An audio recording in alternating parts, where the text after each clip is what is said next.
नमस्कार शेतकरी मित्रांनो, स्वागत आहे तुमचं आपल्या कृषी कन्या यूट्यूब चॅनलवर। बघा शेतकरी मित्रांनो, आजचे सोयाबीन बाजारभाव या व्हिडिओच्या माध्यमातून आपण बघणार आहोत। तत्पूर्वी आपण चॅनलवर नवीन असाल तर चॅनल सबस्क्राइब करा, व्हिडिओ लाईक करा आणि शेअर करा, त्यामुळे तुम्हाला नवीन व्हिडिओचे अपडेट लगेच बघायला मिळतील। चला तर व्हिडिओला सुरुवात करूया। बघा शेतकरी मित्रांनो, कृषी उत्पन्न बाजार समिती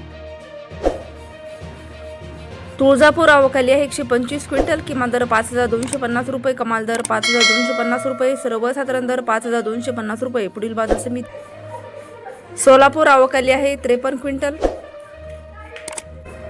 किमान दर 5365 रुपये, कमाल दर 5500 रुपये, सर्वसाधारण दर 5440 रुपये। पुढील बाजार समिती अमरावती अवकाली आहे 2301 क्विंटल, किमान दर 4950 रुपये, कमाल दर 5300 रुपये, सर्वसाधारण दर 5125 रुपये। पुढील बाजार समिती नागपूर अवकाली आहे 402 क्विंटल, किमान दर 4800 रुपये, कमाल दर 5450 रुपये, सर्वसाधारण दर 5287 रुपये जात आहे। Local soybean